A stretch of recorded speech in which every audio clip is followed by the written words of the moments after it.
ঠিক না, আমি কিন্তু দিদিকে বলে দেবো। এই কি হচ্ছে এসব? ছি কৈলাস, তুমি এত নিচ এত নোংরা, আজ থেকে তোমার সাথে আমার কোনো সম্পর্ক নেই। ইন্দু ইন্দু বেরিয়ে যাও আমার ঘর থেকে। এই ইউ দিদি, আমার জন্য তুমি নিজের স্বামীকে ছেড়ে দিলে? বাবা মা মরে যাওয়ার পরে তোকে আমি কোলে পিঠে করে মানুষ করেছি লেখা, তুই আমার জীবন। জানো পুলক, দিদি না আমার জন্য নিজের স্বামীকে ছেড়ে দিয়েছে। এবার তাহলে তুমিও তোমার দিদির জন্য আমাকে ছেড়ে দাও। ও কথা বলো না পুলক, তুমি আমার জীবন। জীবন যদি তাহলে আমাকে বিয়ে করছো না কেন? ঠিক আছে চলো, দিদিকে বলে রাজি করি, আজকেই তোমাকে বিয়ে করবো। চলো আমি রেডি। দিদি, এর নাম পুলক, তোমার যদি পছন্দ হয়। লেখা, তোর পছন্দই আমার পছন্দ, তুই যাকে বিয়ে করতে পারবি আমি তাকেই বিয়ে করবো, তবে ওই কৈলাসকে কিন্তু আমি ঘরে ঢুকতে দেবো না।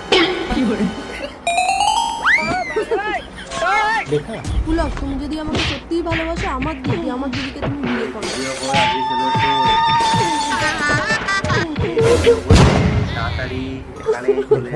তুমি যা বলেছো আমি তাই শুনেছি, এবার আমি যা বলবো তোমাকে তাই শুনতে হবে।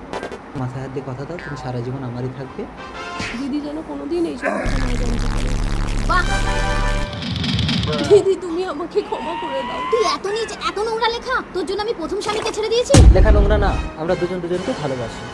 তুই আমাকে খুশি করার জন্য নিজের ভালোবাসাকে আমার হাতে তুলে দিলি। তুমি পুলককে নিয়ে থাকো দিদি, আমি এই বাড়ি ছেড়ে চলে যাই। না লেখা, তুই পুলককে নিয়ে থাক, আমি বাড়ি ছেড়ে চলে যাচ্ছি। তুমি কোথায় যাবে দিদি? আমার বাড়ি। কৈলাস।